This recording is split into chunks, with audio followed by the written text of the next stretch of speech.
Magandang umaga po sa inyo lahat. Amen. And in behalf of our senior pastor, Jojo Reyes, our associate pastor, Eddie Luzon, and myself as the assigned preacher for this Resurrection Sunday service, I want to greet you all Happy Easter and maligayang Pasko. Amen. And can you all greet one another with maligayang Pasko na pagkabuhay? Totoo po, Pasko po talaga ngayon. At ito pong Pasko na to ay mas mahalaga pa po sa Pasko ng pagsilang. Sapagkat kung hindi po nagkaroon ng Pasko ng pagkabuhay, hindi magkakaroon ng tunay na saysay ang pagparito ni Jesus sa lupa. Amen? So secondly, I want to thank everyone who is here who supported, yung mga Japanese na naiwan dito, our worship team led by Sister Sharon, tapos yung mga nag-atigaso sa kitchen natin, at lahat po ng mga dumalo rito, nag-special number, yung mga instrumentalist po na nag-handle ng music. And praise the Lord dahil nandito tayong lahat sa umaga nito. Glory and honor be to our God. And also, I want to thank Sister Regine for the PowerPoint na ginawa niya and also sa invitation. Kaya lang medyo na-overwhelm ako sa invitation, tuwang-tuwa ako sa ganda, pero napakalaki po ng picture ko doon. Sabi ko, parang ako yung reason na. Pero ako, Regine, I appreciate that. But I want to give all the glory to God. Dahil alam ko si Jesus is risen in my life, in your life, and in the life of all of us. At kung meron man tayong dapat itaas, walang iba kundi ang aming Panginoong Jesus. Hallelujah. So let us now start with our verse for the day. Ang aming foundation verse coming from Luke 24 verse 6. At ito po ang sinasabi sa verse na yan. He is not here. He has risen. Remember how He told you while He was still with you in Galilee? This is the word for this morning. Let us pray. Loving Heavenly Father, thank you that you are risen from the dead. And because of your resurrection, we have hope that someday we will also resurrect. Thank you, O Lord, for your love for each and every one of us. And let this morning, O God, be a way of us acknowledging the power of the risen Lord, the power of the resurrection of Jesus, the power of God working in our lives. This is our prayer. In Jesus' name, amen and amen. So, let me just wear my glasses. Some question. As you can see this picture, ito po yung picture ng resurrection. At makikita natin dyan ang isang picture that is empty. So let me just ask you this honest question. Have you ever felt empty in your life? Yung parang walang laman. Yung parang sobrang lungkot. Kasi iniwan ka na. Kasi wala na siya. Kasi wala na siya. Maraming bagay na nagiging empty. Like an empty pocket. Tingnan nga natin yung pocket ko ngayon. This is an empty pocket. Alam naman. Or makita mo yung empty rice cooker. Wala nang lamang sinain. Or nakita mo yung empty store. Wala nang laman ang tindahan. Or nakita mo yung laundry basket mo. Wala nang laman. Pero alam niyo po ba, na hindi lahat ng empty ang ibig sabihin negative. Kapag empty ang pocket mo, ang ibig sabihin lang yan, after sweldo, nabayaran ng lahat ng bills mo. Kaya naging empty.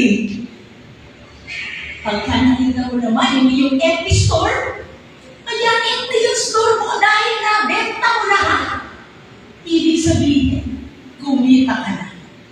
Kapag empty naman yung sakingan mo o yung lutuan mo ng pagkain, ibig sabihin lang niya, kumain kayong lahat, naubos dahil masarap ang niluto. So, hindi lahat ng empty ang ibig sabihin negative. Kasi kapag hindi na empty ang isang bagay, paano mo ito muli mapupunuan? Just like the empty net of Peter. Kung hindi mo naging empty ang lambat ni Pedro, hindi mo ito mapupunuan ng napakaraming isda na halos hindi magkasya sa kanyang lambat. Amen po ba? Amen. Hallelujah. So, ngayon pong umaga ito, makikita po natin that the tomb is empty. So, yung mga unang nakakita ng tomb, syempre inisip nila bakit empty ang tomb. Pero kaya siya empty, hindi dahil isang negative thing ang nangyari. The tomb is empty because Jesus has risen from the dead. Ang tomb ay walang laman sapagkat si Kristo na namatay ay muling nabuhay. So that is resurrection.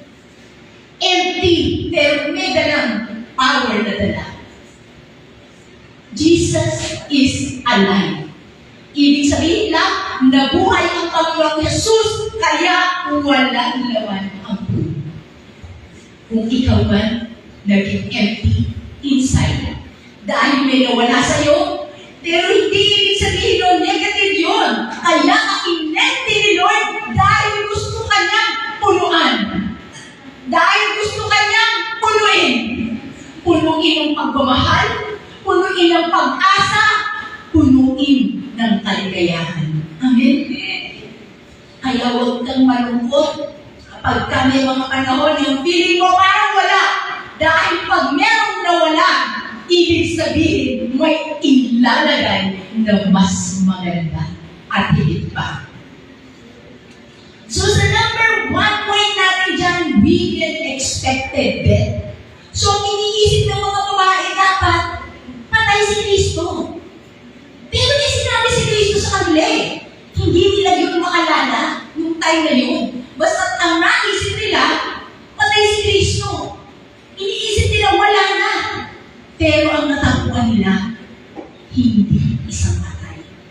Ang natagpuan nila ay ang isang bagong buhay o ang isang muling binuhay.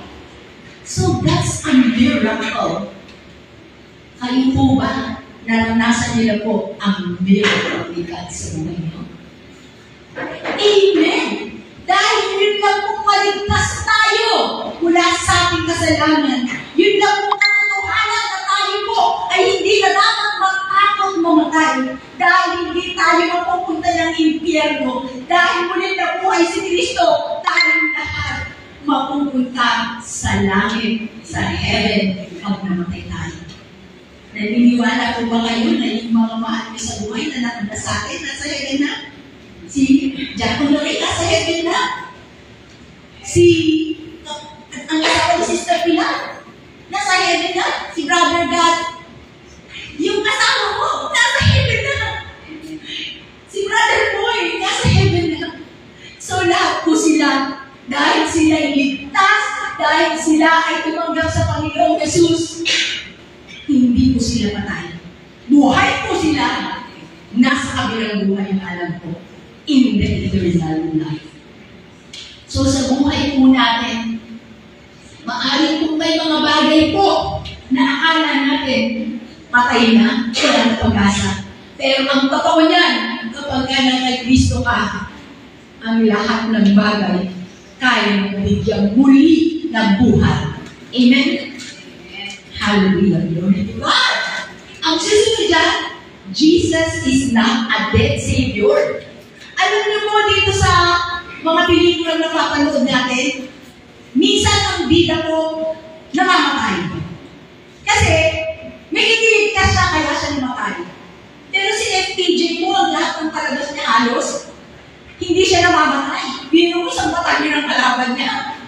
Kaya magbababaril niya lahat, tapos lalo ba siyang buhay.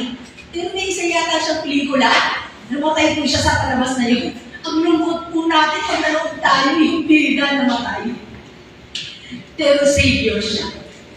Yung mga bayan po natin, si Jose Rizal, niligtas po niya tayo, nagkaroon ng kalayaan ng ating bansa. Pero siya po ay namatay. Dahil ako siya. Pero ang ating pong Panginoong Jesus na Savior natin, hindi po siya isang patay na magligtas. Kasi pagkamat siya'y namatay, 3 araw lang po yun, yung naranasan niyang kamatayan. Dahil after 3 days, muling nabuhay si Jesus. So ang tagapagligtas natin ay alive, buhay na buhay. Amen. And then the last point there, He is risen and is alive today. So makikita po natin dyan, totoo po na ang Panginoong Jesus natin ay buhay kung kaya ano po ang dapat natin gawin. This challenge and this code, nakita niyo po yan? Yung picture na yan, makikita niyo na lumalabas po siya doon sa kanyang libingan. 3 araw lang niya na-experience ang pamamatay. And this is the quote that I want to give you. God can bring life to that situation. So trust Him even when things seem hopeless. Sapagkat muling nabuhay ang Panginoong Jesus, so sa mga sandali na karabang walang pag-asa, walang kabuhay-buhay, yung parang masasabi mo, babalik pa ba siya? O forever, walang talagang pag-asa. Or, magbabago pa ba siya? Tagal ko na siyang ipinagpe-pray na magbago. Ilang ulit ko na siyang pinatawad at pinagpasensyahan. Pero magbabago pa ba talaga siya? Or, makakabayad pa ba ako sa mga credit card bills ko? Makakabayad pa ba ako sa mga utang ko na napakadami? Halos nalulunod na ako. Sino sa inyo dito? Walang utang. Madami. Mayayaman ng mga UCC. Okay lang naman may utang, di ba? Basta, yun. Natinig kayo, basta daw nagbabayad. At nakakabayad. Kasi kapag umutang ka, dapat may intention kang magbayad. Kasi pag hindi ka nagbayad, kawawa yung inutangan mo. Or kung hindi ka naman makabayad, you can say, kausapin mo siya. Pasensya ka na ako. Naligit ako. Pero once na tumama ako sa loto, tingin mo na once na tumama ako sa loto, babayaran kita triple pa. Sino ba wala sa atin ang tumaya sa loto? Baka manalo kayo, mag-type sa akin sa church. So, ano mo? Gagaling pa ba ako sa karamdaman? O talagang heaven na rin ang destination? Or makakabawi pa ba ako sa business ko? But my brothers and sisters, dahil meron tayong Panginoong Jesus na nabuhay, ang mga bagay sa tingin natin, walang pag-asa, walang buhay, walang patutunguhan, lahat yan, kayang bigyan ng Diyos ng uling buhay, ng pag-asa. Ang business mo, makakabawi ka. Yung ipinangalan, magbago yan. Yung mga marami mong utang, mababayaran mo yan. At sapagkat si Kristo na ating pinaglilingkuran ay totoong nabuhay. Amen, diba? So, pagdating ng 2026, before mag-end ng 2026, lahat ng UCC, mayayaman na. Yung mga hindi mayaman, kahit yung dito mayaman talaga. Yung mga hindi pa, papayaw na yung Panginoon. Yung mga may problema sa kalusugan, mas gaganda ang kalusugan. Yung mga kasing payagkot, yung kaya, tataba, magkakaroon ng laman. Yun naman sa mga matataba na gusto pumayak, sexy, sapagkat ang lahat posible sa ating Panginoon Diyos. Amen ba? Amen. Amen. Hallelujah. So, next point. Sin and death are defeated. Ibig sabihin ng tunay po na natalo ang kamatayan at ang kasalanan. So, yun naman po ang dahilan talaga kung bakit nagpunta dito si Christ para labanan ng kasalanan, para labanan po ang kamatayan. So, mali na sinabi doon, sin and death are defeated. Ang sabi doon sa katuloy ng John 3:16, he who believes in Him shall not perish but have eternal life. So tayo naniniwala, hindi tayo mamamatay. Pero ba't mamatay yung mga kasama natin?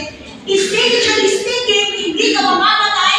Spiritually, ikaw ay may buhay na walang hanggan. And yung eternal life mo ay nagsisimula na dito yan sa lupa. Pag namatay ka, change location lang yun. Ibig sabihin lang nun, itutuloy mo na yung forever sa heaven. Pero dito pala, nasa na ang eternal life of Christ. Amen? So yung katabi mo yan, eternal life yan. Kaya lang, hindi pa natin alam kung kailan siya tatawid o pumunta rin sa talagang pang-walang hanggan. Amen? Wala kasi nakakaalam Kasi baka magalang natin, matakot tayo. Diba, alam niyo ito sa kalendaryo, schedule mo mamamatay ako. Di ba? Kita na natin bakit kaya hindi natin alam kung kailan. May iba mga nagpapahula di ba? Papahula. Kailan ba ako mamatay? Makuhula naman. Pinulaan ng tatay ko. Sabi sa kanya, mamamatay ka sa pamamagitan ng signals. Mamamatay daw pag sumakay ka sa barko. Ay, tatay ko talaga yung sumakay sa barko yun, si Daddy. Sa plano, sumakay siya. Pero hindi mo yung makapasakay sa barko. Dahil kayo nagtutula sa kanya. But the thing is, naging pastor din naman si Daddy, businessman, third pastor, sa US po siya namatay. Pero ang pinamatay niya, hindi nga po yung siya ay nalunod sa barko. Kasi nga makuhula yun Di naman dahil makuhula, totoo. Actually, hindi naman ibang hula niya, parang hindi hula. Di ba, huhulaan ka. Ang kita-kita ka sa iyo yung hula. Sasabihin sa'yo, ikaw, magkakaroon ka ng maraming magagandang damit, magpapalitan ka ng damit, yun ang ulat sa system mo. Talaga magpapalitan ka ng damit, dahil napakaraming damit na binibili sa kanya ni Mami at Daddy. Hindi naman siya magsusot na iba-ibang damit. Kaya, ang trust natin ang isa ng ulat. Ilan ko sa inyo dito, nagpapakuna pa. Yan, wala na. Siyempre, Christian tayo, hindi ba tayo pa-wala. So, sin is defeated. So, we are victorious. So, ang nagbayad sa kasalanan natin, kapag nagbayad mo ba kayo, hindi kayo ng proof. Yes. Anong proof natin kung nakabayad tayo? Resibo. Kasi minsan, pag nagbayad ka at hindi ka kukuha na resibo, at biglang hindi na-credit ang bayad mo. Kasi sa online, ang hirap mo magbayad. Minsan, nagbayad ka sa online. Tapos, lalabas na hindi ka pabayad. Kailangan mo lang i-dispute. So, dapat may screenshot ka na nagbayad ka, may resibo nga, nabayad ka, para ma-reimburse sa'yo ang pera, o di kaya, paano ka, hindi ka maputulan ng ilaw. Kasi, ikaw ay kuryente, bayad ka na, pero nagbayad ka sa cellphone mo lang, hindi naman nila, na-mislog nila, wala, bigla ka putulan ng kuryente. Hirapan mo ng walang kuryente, ikaw makakapag-Facebook, walang connection. Hindi mo makakapag-pero, ikaw makakapag-chat. So, the next point na nakita natin dyan, yung resibo. Ang resibo na muli na buhay si Jesus Christ is the resurrection. Yung siya'y muling nabuhay, yun mismo ang resibo na tayo ay victorious na over death, na bayad na. Bayad na ang ating mga pagkakasala. Nabayad na ang pagkakasala natin sa kadiliman dahil meron ng resibo. And that is the resurrection of Christ. Amen? Wala na tayo sa kasalanan. Matubos na tayo ng Jesus. Wala na tayo sa kasalanan. Dahil natubos na tayo ni Cristo. So, next na sinasabi niyan, death has no more sting. Kasi po, marami po talagang tao, talagang takot yung mamatay. Pero, hindi, honestly, dito sa UCC, meron bang takot mamatay na daw? Halimbawa, kasabugan tayo ng missile dito sa Pilipinas, sa mga gera. Takot ba tayo mamatay? Huwag yun na po sagutin. Kasi kapag hindi ka takot mamatay, baka hindi ka tao. Kaya ka lang naman yung takot mamatay at kayo hindi sa sarili natin eh. Takot tayo mamatay yung kung may iiwan natin. Iwan natin baka hindi nila kayanin. Pero sa totoo lang, alam niyo po, yung mga mahal natin sa buhay, ayaw po nila na tayo ay nagdadalamhati ng sobra-sobra. Dahil ang gusto po nila, kahit wala na sila, that life goes on. Nakakapag-move on po tayo. Pero nung kamatayan, wala na po itong pang-aabangan sa akin. Dahil Jesus won the victory over death. Amen?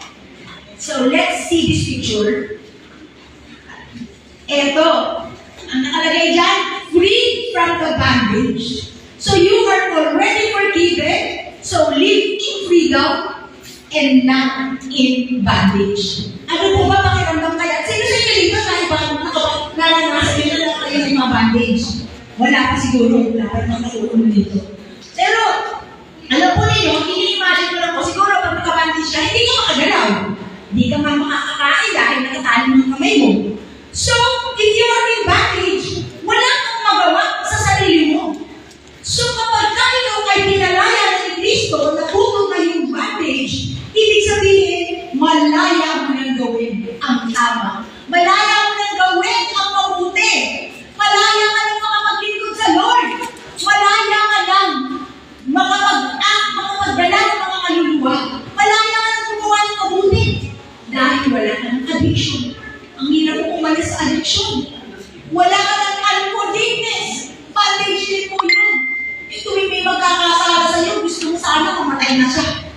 Unforgiveness. Na parang gusto mo maglamo na sa mundo lahat ng mga tao na hindi ka pinapansin, na sinisimangutan ka.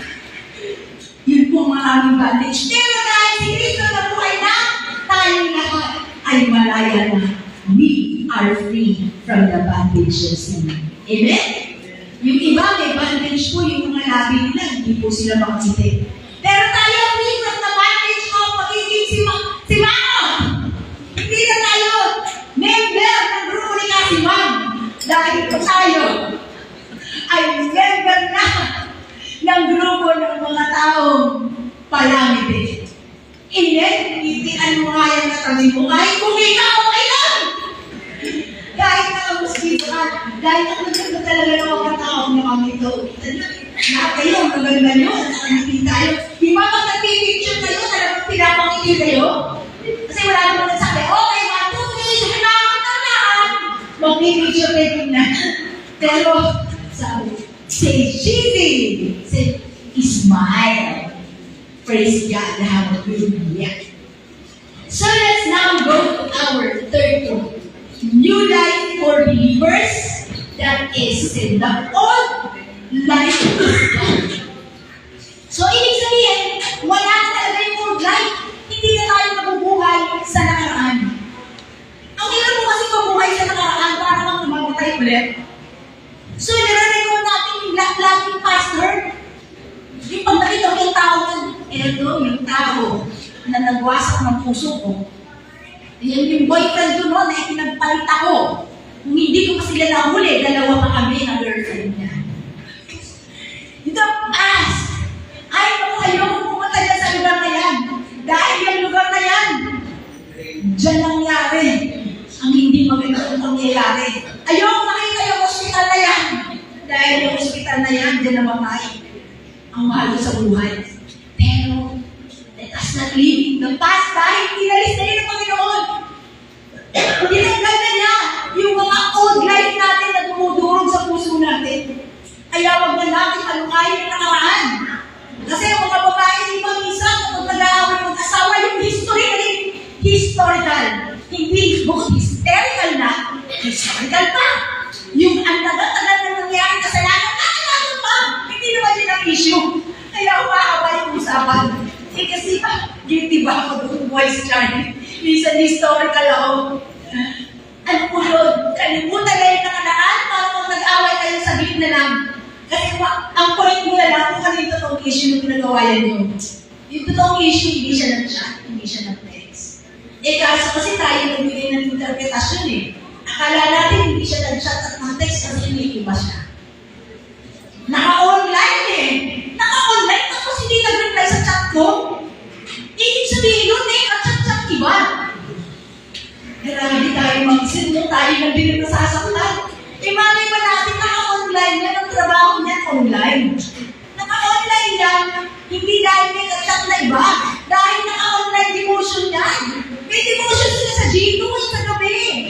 May devotion sila sa morning, naka-online yan ang maaga, hindi dahil may chat yan. Okay? Minsan kasi, iba tayo ng interpretasyon.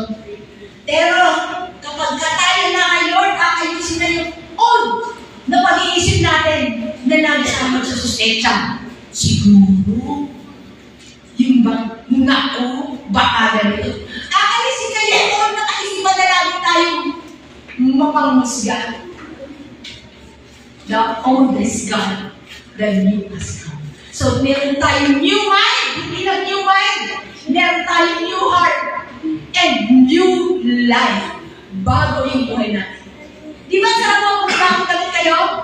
Ako po ito, bagong bilis ako kahit na bagong laban. Pero ang sarap mo mag-sort ng bagong damit. Kung may bagong damit, gusto natin magsimba.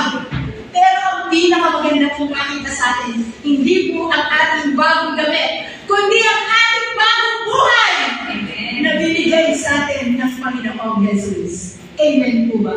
Tingnan niyo nga po kung bagong buhay ng matabi. Napo tayo may bagong buhay. Kasi tagumpay po si Lord sa kanyang misyon na tayo ay iligtas. Ang sabi dyan, let us walk in transformation. So dapat magkaroon na tayo, bago tayo. Magkaroon na tayo, talagang tayo ay ligtas. Hindi naglalakad tayo na ako. Parang ikaw pa lang yung dati. Ikaw pa rin dati yung angas mo. Ako pinakamaganda dito. O, di ba? Ang ganun ko pinakamaganda dito. Ikaw mo. Ang pinakamaganda dito. Round attitude. O, yung kaya, sabihin mo, ako pinakamayaman dito. Abay, sasakyan ko, hindi pinakamaganda. O, kung pinakamaganda na singer dito, pinakamaganda ang boses ko. Hindi mo maganda, pero yun. Tinagdan na lang ni Lord, let's walk in transformation. Ako, masaya lang ako. Dahil ang Panginoon nagbigay sa akin ng mga damit na to. Kung kaliwanan ko, ay Lord ko lahat. Tinahiram lang to. Kung sasakyan ko, ay Lord ko lahat. Dahil ito binigay lang niya. Lahat ng meron tayo, bless me. So yun ang iba. Dahil ang bagong buhay mo, transform na pati-isip mo, na alam mo kung ano pang meron at wala ka, lahat yun, binigay ng Panginoon, at lahat yun magyayamanin ng Panginoon. Saan nagsimula ang meron? Saan nagsimula ang hurt? Sa wala. At kapag ikaw ay madami na, dahil pinilo ka ni Lord, all glory be to God, not to yourself. Amen? Amen. Hallelujah. Glory to God. So ito po ang call sa atin ng Panginoon. Tayo po lahat may call. Kaya hindi niyo po maiisip. Alam niyo mo sa call center, tuwang-tuwa na po kami pag wala kaming call. Di ba pagka-abel? Mga ilang minuto mag-abel, tuwang-tuwa na kasi yung phone natin po sa postulan service, wala ko oras ng magsasalita. Thank you for coming to Julius. Liza, may happy day. Ay pagkatapos na, i-assist mo siya. Maya-maya katatapos yung parang nilawa. Okay, yun po, thank you for coming to Julius. Hanggang po, 8 hours ka magsasalita, ikaw mag-break ka na. Ibig-ibig mo na yung dapat mag-break. Labas mo, ang kapalang call. Ako, hindi ka na mag-break. Nakakatas yung break. Kaya uwian na. Uwian na. Dapat kasi bawal mong i-release yung call. Andyan na naman yung tawag ka po, long call pa. Uwian mo na, extended ka na ng 1 oras kasi ang kausap mo, elderly. Pag matanda yung kausap mo, hindi kayo magkaintindihan. Tapos ang napunta ka sa'yo, yung kuwain na tumawag sa'yo, in-check pa, na nakatira sa Amerika. Oh my goodness! Baka hindi na ako makauwi hanggang bukas na yata. Pero, nag-call center ka, syempre may call ka. Pero tayo po lahat, may call po si Lord sa atin. May tawag po si Lord sa atin. At yung tawag na yan ay nasa ating 4th point. Number 1, the call to respond. Sabi, come and see. Halika kayo at tingnan nyo. Tingnan nyo itong cross na to. Kaya wala na si cross. Si Jesus sa cross. Dahil ni Isisa. Alam niyo po, mahirap po tayong experience. Mas mahirap po yun. Halimbawa, mag-seminar po ako about kunyari, how to be a mother. Mas mahirap po ako mag-sermon ng how to be a good mother kung hindi naman po ako naging ina. Paano ko may explain na ganito pagiging mabuting ina na kailangan maging patient ka sa anak mo dahil kapag halak yan, mas mahirap kalagaan yan pag malaki yan. Halimbawa ng baby yan, mahirap kalagaan, pero pag naging teenager yan, mas mahirap yung kalagaan kasi hindi mo na yun mapapasunod. Parang kailangan mo talagang ipag-pray yung matinihan para sa mga anak mo, lalo na ngayon mga anak mo. Kasi ngayon panahon ito, ang daming influence ng media, parang yung media ang gusto nilang sundin. So, ang iniibot tayo doon, na lumapit sa Kanya, para mismo tayo maranasan natin ang kapangyarihan niya, at kapag na-experience natin yun, saka tayo makakapagbigay ng magandang katotohanan. Kapag ikaw ay pinag-ibalaan ng Diyos, pinagaling ka sa karamdaman, survivor ka ng cancer, o ikaw ay survivor ng high blood, saan mo masasabi na talagang pinagaling ka ni Lord? Dahil karanasan mo. So sabi ni Lord, come and see. Lumapit ka sa akin para maranasan mo ang aking kapangyarihan. Alam niyo po yung mga unbelievers pa? Hindi pa po nila masasabi na totoo mga mangyarihan ng Diyos unless lumapit sila. Unless maging born again sa kanila tutupong mararanasan ng kapangyarihan ng Panginoong Diyos. Amen. So the invitation is not only to come to the Lord once, pero gusto ng Lord palagi tayong lumalapit sa Kanya day by day of our lives. Tinatawag na tayo na palagi tayong lumapit sa Kanya dahil pagmahal po sa tao natin pinalapitan. Amen. Kapag galit ka sa tao, gusto mo nang iwan ang kayuhan. Pero kapag kamahal mo, gusto mo, kung pwede lang, palagi mo mga kapit. Mahal niyo po yung katabi niyo. Okay, ito, mahal na sister, Teresita, ang katabi niya. So, alam ko yung mga katabi niyo, mahal niyo yan. Sister Sally, mahal niyo ang katabi mo. Sister, brother Taiwan, mahal mo yan ang katabi mo. So, yung mga sister Brenda, mahal mo yung katabi mo. Mahal na mahal ka. Yes. Kasi po, ayan po yung tawag sa atin ng Panginoon na mismo maranasan natin siya para maipagtong natin siya. Kasi that goes to our second point. Go and tell.